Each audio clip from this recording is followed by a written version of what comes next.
Want to stop juggling spreadsheets, calendars, and a dozen apps just to run your rentals? Logify makes it easy. It's an all-in-one toolkit for hosts. Build a direct booking website, automate guest messaging, and keep all your channels in sync. Running your rental business your way has never been simpler. And for Good Morning Hospitality listeners, you can get 20% off any yearly plan with code GMH20. Just check the link in the show notes to get started today. Welcome to Good Morning Hospitality, your one-stop shop for the latest news, noteworthy trends, and thought-provoking discussions across the industry. From hotels and short-term rentals to all things travel and hospitality, you'll find each episode equips you with the information you need to start your week. Join us on Good Morning Hospitality every Tuesday, wherever you get your podcasts.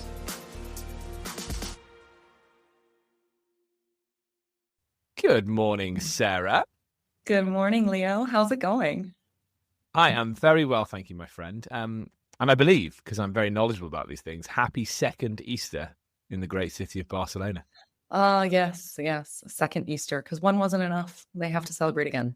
Well, look, all your fellow countrymen are at work today, but you're just riding through, aren't you? Sorry, everyone's off work, but you're riding through. Everyone's off work. It's actually really nice. I like working on a holiday. It means that there's no construction going on. There's no noise. Everybody's sleeping in. It's pretty chill. So yeah, I enjoy a working holiday. Yeah, I like it. There's nothing better than working on a day where your email doesn't explode. Which probably isn't the case for you, because obviously your US email is going to explode. But I find that I can sometimes it's going to be a heavy weekend of work for me. And then I go and do 2 hours on a Saturday morning and I'm done because there's nothing else disturbing me. There's something magical about that, isn't there? It is. It's great. Well, look, happy second Easter to you, my friend. Always nice to see you. So, for people new to the pod, welcome to Good Morning Hospitality Europe. I'm Leo Walton. I'm joined by my very good friend, Sarah Nan Dupree. Sarah, come on. Sun's shining in Barcelona. What have you been up to? Sun is shining in Barcelona. I have basically been terrace hopping, which is what people do here in Barcelona. So I have been on a terrace pretty much all weekend.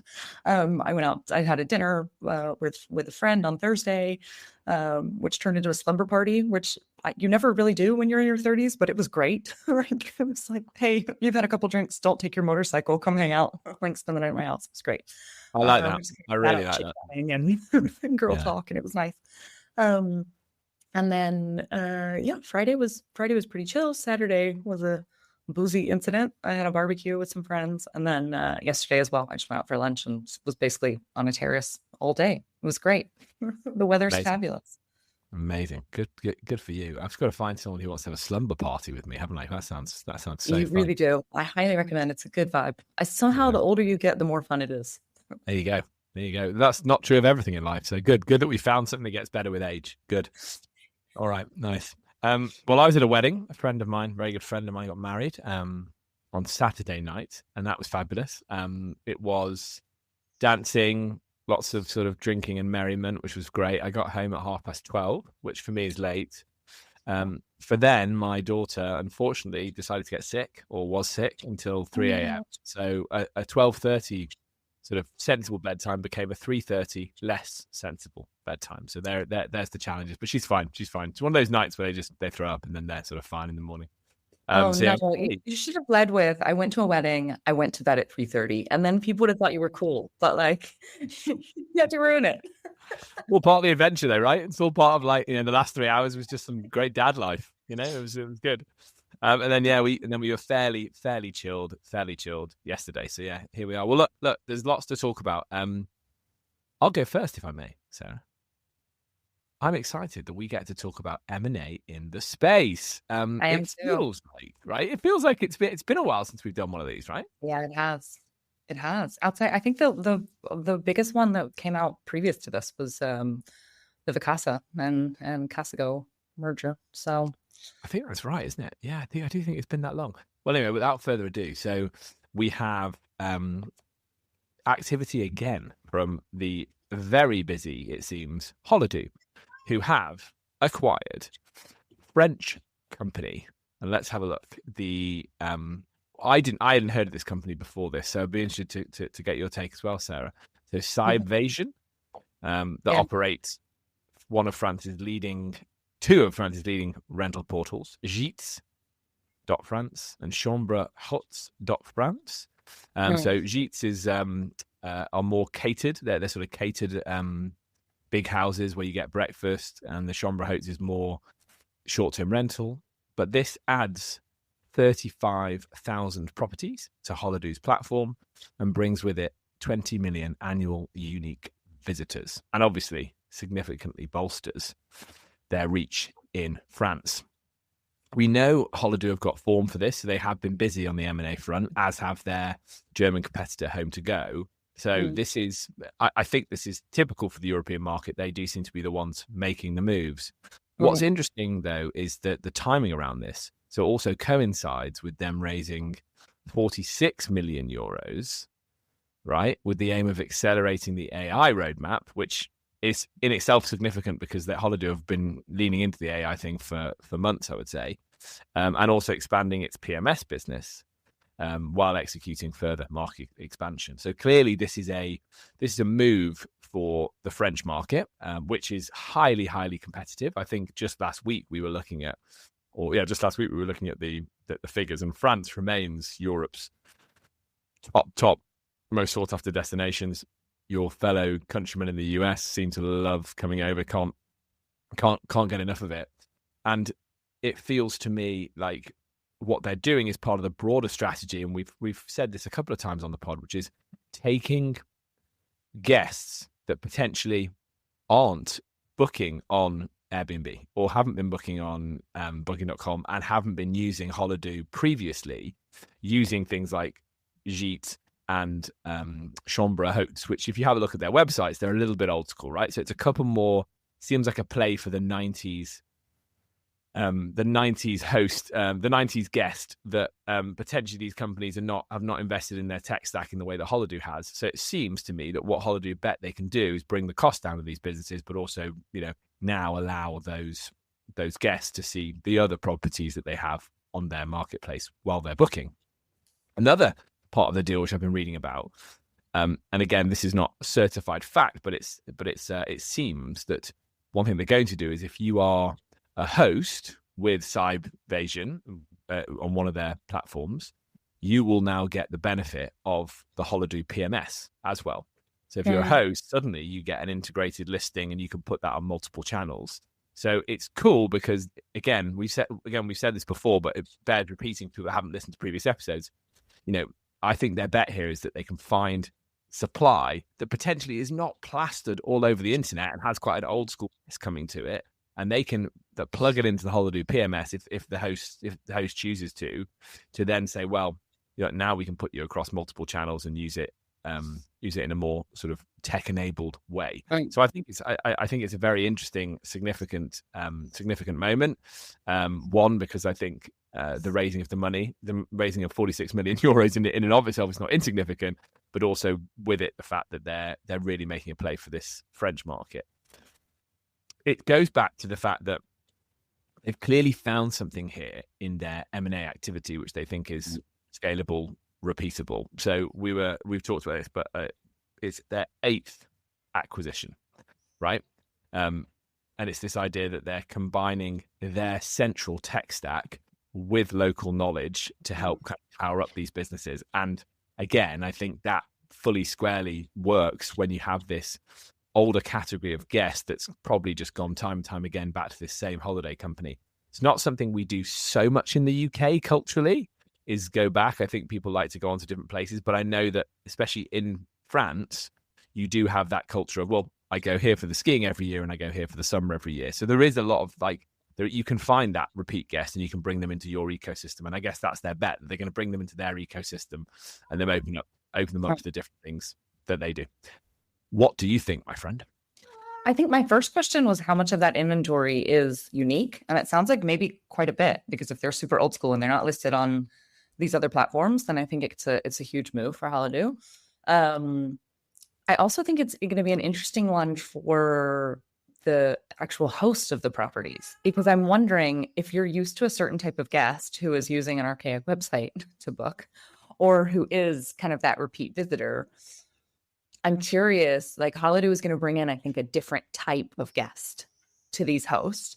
And so I'm curious what's going to happen, because I think a lot of times on these platforms that are much more popular, the expectations are higher, maybe, for accommodation because they have more experience. And so I think it'll be good eventually, but I'm curious as well about the learning curve. I think there might be a bit of a learning curve with the types of guests that are coming in, maybe some of the types of requests, things that they expect.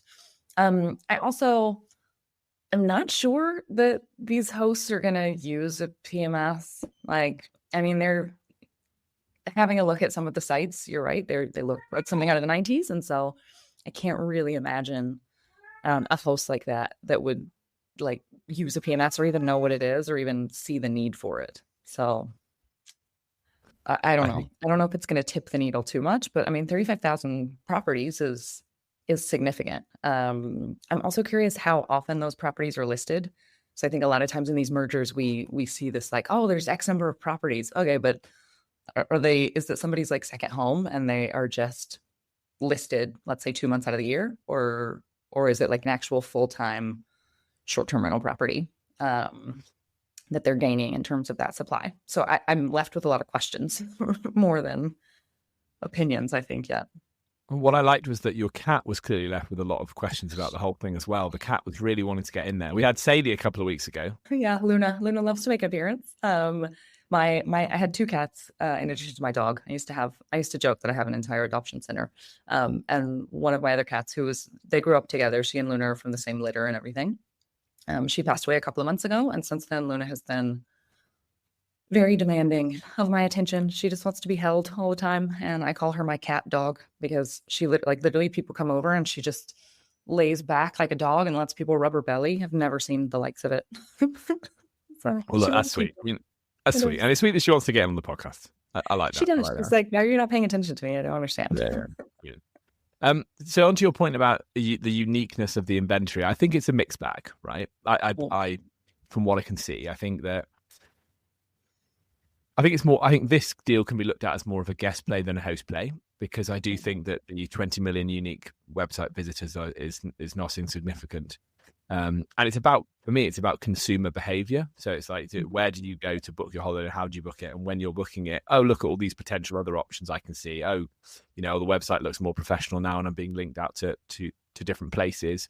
And that's where the investment in AI, right? So the AI agent, the agentic conversation that will happen as well might cause you to book something you didn't think you were going to book when you arrived on the website. You and I often talk about how it's property rather than location, we think, that maybe starts the buying journey. So the more locations you can put on the map right now for your guest to see, the more you can maybe pull that guest into different inventory that they hadn't thought about before.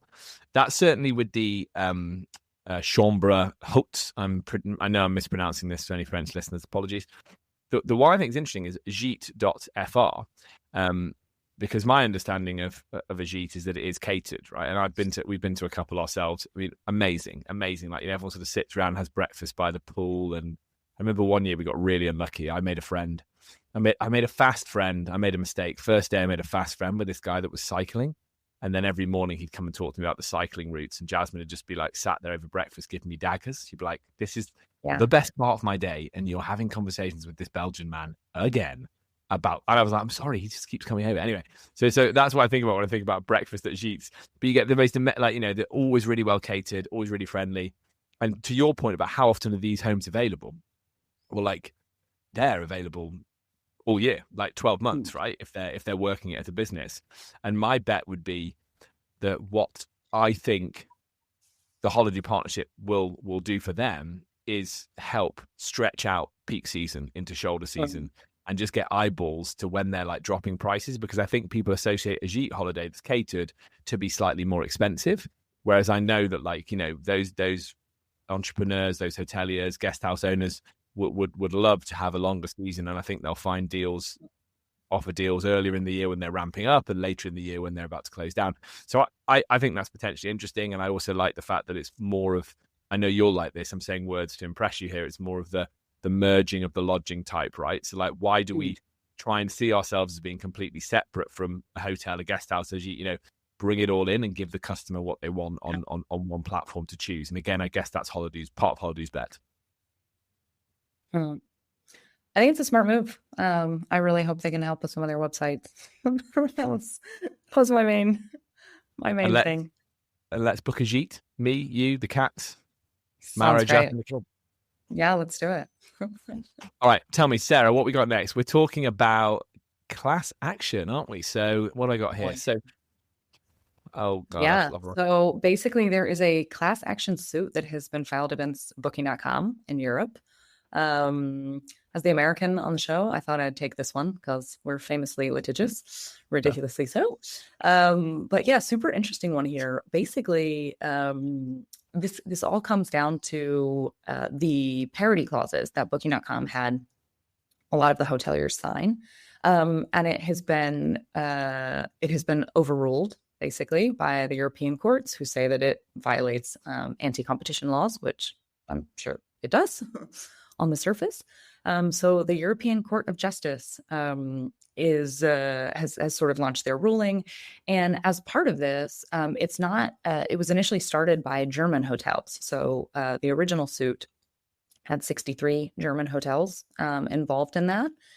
And now that the ruling has come out, there's now a class action suit. So basically, on the back of, for those people who maybe don't understand what a class action suit is, essentially on the back of one case that was won by a group of German hotels, those 63 hotels, there is now legal precedent to open up a class action suit, which is now any hotel anywhere in Europe that has been impacted by these parity clauses. There's no mention in the article of this expanding to short-term rentals, but I can't imagine that it would not. And affected parties have until the 31st of July to get involved in the class action suit. And this could, like, if they win, it could mean a lot of money that Booking.com would be out.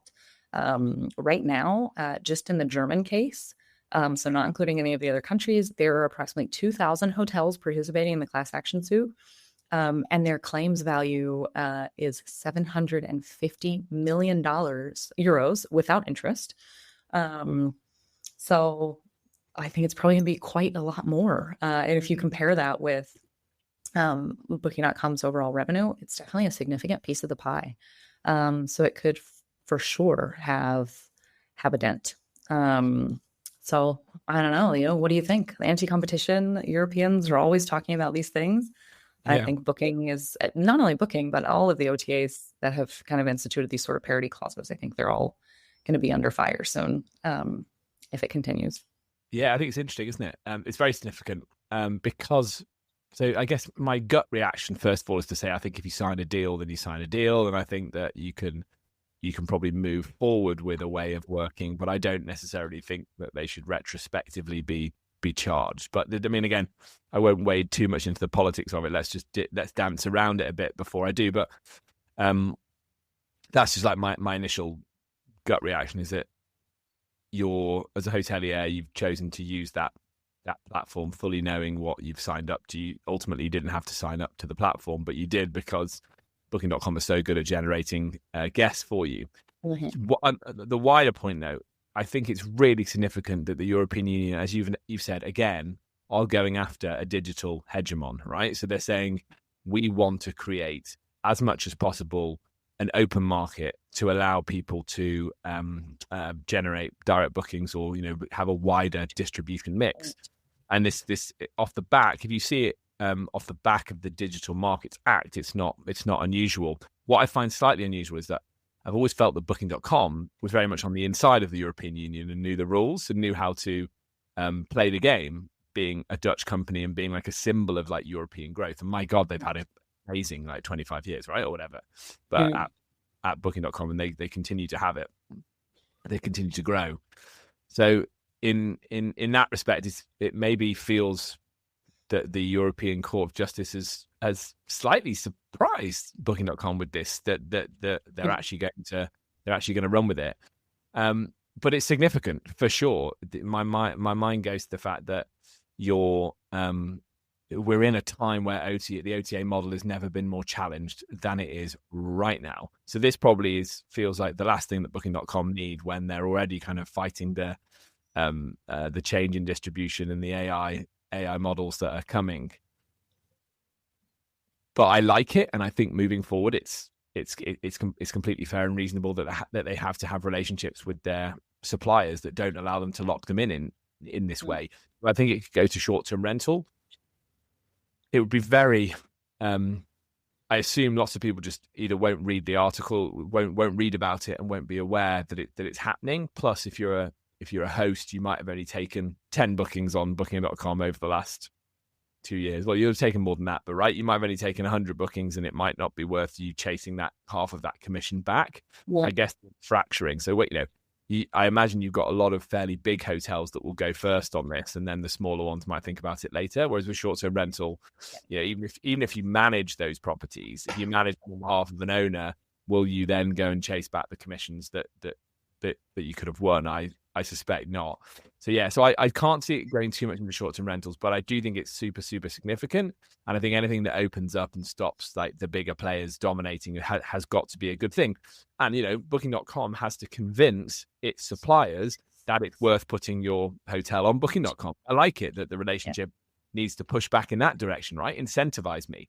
So I spend a lot of time in the US, as you know, and what I'm hearing from property managers in the US is that a lot of them are getting sweetheart deals to say from Booking.com to say you'll be commission free for 12 months, or you'll be commission free for the first 6 months just to get the inventory on the platform, right? So that's a real change. And I love to see it. I love to see that. But at the same time, I also, for the same reason, feel like if you were in a different landscape back then and you signed a deal that was different, then I don't know. The devil's advocate piece, there's a devil's advocate piece at the very end of the article, which is basically like what part of Booking.com's lawyers are alleging, which is there's a lot of lazy hosts and a lot of lazy hotel owners and operators out there, and they have used Booking.com to get that inventory, essentially. And especially with a hotel, it's a lot easier than perhaps with a short-term rental, especially if you're an individual host. Maybe you don't have your own booking website. Even if you do, like, what do you call it? And it has to be really clear for people to be able to go to that direct booking site. Whereas with a hotel, well, this is the Marriott in, Barcelona. It's easy to find their direct booking site. And so I think the parity clauses, especially as it relates to the hotels, definitely is the OTAs trying to recoup some of those losses, because for sure there's going to be tons of people who, I do this all the time, especially if it's a hotel. Like, I'll go online and I find it on an OTA because that has all of the inventory that I could possibly look at, and I have more or less an idea of prices, and then I go and look for it direct. So I basically use it as a search engine, not as a booking engine for me, especially if it's really easy to find. And if there's no difference in price, then I'll book it on the OTA. But if there's a difference in price, then I'll book it direct. So I get where Booking.com's coming from, because otherwise, people are using them as a search engine rather than as a booking engine. But the price parity clauses, I don't know if I fully agree. Like, maybe there could be a halfway house, which is like, it can't be more than, I don't know, 5% difference or 10% difference or whatever it is, not the full like 15, or the standard commission that they charge. I think that's where they get into some issues. Yeah, I mean, they're under threat, aren't they? For sure. So I think people have used Airbnb to do their marketing for them for years. So, I agree with you. They've rolled into that. And what I'll always do as well, so I book a lot of Barcelona trips, and when I find a good hotel, I will then go back to it. So the first time I've booked it might be on Booking.com, but I've got a couple of faves that I really like staying in, for all the reasons that are unique to the trip that I'm taking. And I will just now, because I trust them, I go directly back there. So even though, I might now be on my 10th trip, the origins of that relationship started on Booking.com. Sure. Right. And that's them serving the purpose that they're serving for you. So you could also say, well, look at all these high commissions and go, but okay, really, you're looking at it, you're attributing it to one transaction. And really, if you're doing your job properly, you'll get that person back. Or if you're doing your job properly, you'll get them back somewhere else in the world if you've got a few different hotels. So I do think it's interesting though, and I think it can't be so I was at the an award show on Wednesday with I joined the CEO of Star, so I joined Andy for the Visit England Awards, and I was sat next to somebody from Expedia, and he was talking to me. He was on the hotel side of Expedia, so I was sort of learning bits and bobs about that. But he was saying for them at the senior level, the noise they're hearing from the exec team there is it's all about loyalty. So that's the massive focus. It's all that's the real buzz phrase at the moment is like, how do we get this guest to stay in our ecosystem? And what the reason he was saying that was in the context of short-term rentals and hotels, the teams talking to each other more, because they realized that someone who books their corporate trip 4 days away in Barcelona for business then might book their villa holiday in August with their kids and their family, right? On the same platform if you can get them. So they're really doubling down on loyalty, and I just think it's part of that same thing, right? The how you're finding the guest is really, it's up in the air at the moment. Everyone feels that. All of the different major flags, OTA flags, feel that. Therefore, they're trying to double down on the customer that is very used to booking on their system and likes the interface, has got their card details safe, has never had a card cloned or an incident of fraud, and feels very protected by the ecosystem. Like, let's bring that customer in. And that's where like booking.com have got hotels, they've got car rental, they've got short-term rentals, they've got all of those things. And so again, I think they will see this as more evidence that right now it's important to focus on the customer they've already won and keep winning them. I agree. Should we move on to our next one, Leo? You're going to be excited about this one. Let's do it. It's about UK travel market trends. Tell us what's been going on. Okay, here we go. So my beloved UK, and actually, interestingly, we're using an article from Focus right here, and actually, it's the coastline is that they're showing in the picture is the coast that I live on. So there you go, very very close to home. So the UK travel sector recorded 53.5 billion in gross bookings in 2024, making a 7% year-over-year increase. Online bookings now represent 88% of all travel, and that's expected to reach 90% by 2027. Interestingly, direct supplier channels dominate, accounting for almost 80% of the online bookings. And this is the really significant bit, which I want to ask you about, because I don't know so much if you do this yet, but we'll come to that. But mobile usage is surging. So mobile bookings hit 46%, and that's expected to surpass even desktop bookings by as early as next year. So really, really, really interesting. And then obviously the bit that you're teasing me about is the fact that we are now looking at rail travel being on the agenda for the first time in a long time in the UK. So it's almost like my podcasting pressure, Sarah, has caused this to pass. Should we say that? Well, I think really what caused it to pass are the additional tariffs from the Clean Air Act that has been put in place. Well, let's say me and the Clean Air Act, yeah. Let's say airline travel much more expensive. Yeah, let's say that. But also we've invested, and the newest administration in the UK has created Great British Railways, so has renationalised the railways. So there's big investment coming in our rail industry, and it's good to see that people are taking it seriously, because the only bit of high speed rail that we have is the bit that brings you into the UK from France, and then you hit this very archaic system. So if you're a traveller looking at how you get to the UK, it's very obvious that you're going to fly at the moment, unless you're going to London or somewhere near London, because you just can't get any further. And we need to stop that. We need to improve that. So it's great to see that the investment is coming. Great to see that it's there. On this point on mobile booking, Sarah, have you ever booked anything have you booked a holiday on your phone? I do not book things on a phone. I'm still archaic. I like to see everything on the big screen, and I look at all my options, and I have tons of tabs and windows open. No, I have created some wish lists before. So imagine I'm on the metro or something and I'm planning a trip. I'll start looking around on Airbnb or on Vrbo and start liking properties, or on Booking, whatever.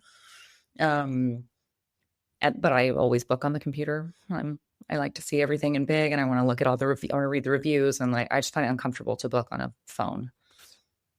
At least do all the research. I do all the research for sure on a computer, and as I'm there, I might as well just get the booking done. So yeah, the mobile booker.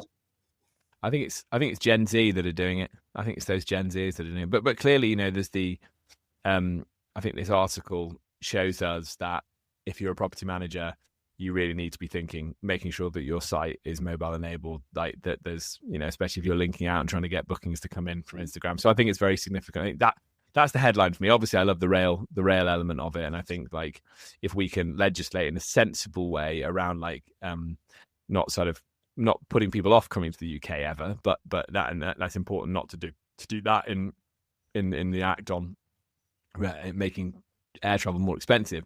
What has to come with it, though, is rail travel has to become cheaper then to try and capitalize on that, or you're just going to put off visitor numbers. But alongside that, I do think that the bit that really caught my eye is like you have to be ready for the fact that you're and that's what Airbnb has done incredibly well, is that I think a lot of those booking journeys start on the Airbnb app. I don't think people bother going to desktop because their app is so usable. So what can we be doing, actionable insights as property managers, to make sure that our websites feel like a safe place to book? Because no one's going to put in their bank details to a tiny screen where they have to type out the long number. It's just not going to happen, right?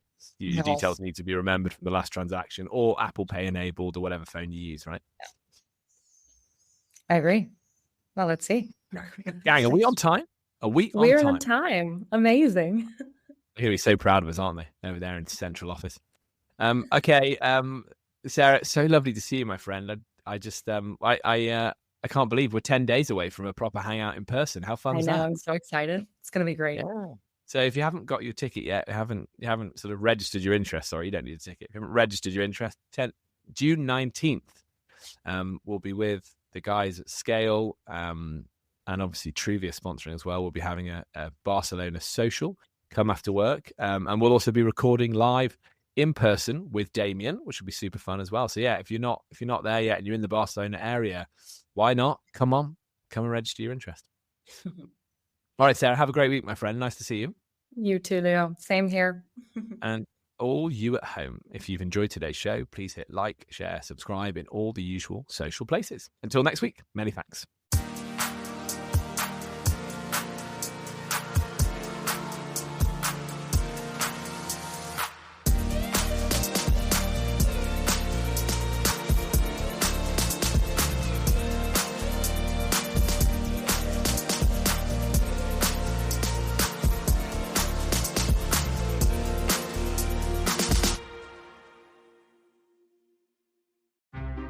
Want to stop juggling spreadsheets, calendars, and a dozen apps just to run your rentals? Logify makes it easy. It's an all-in-one toolkit for hosts. Build a direct booking website, automate guest messaging, and keep all your channels in sync. Running your rental business your way has never been simpler. And for Good Morning Hospitality listeners, you can get 20% off any yearly plan with code GMH20. Just check the link in the show notes to get started today.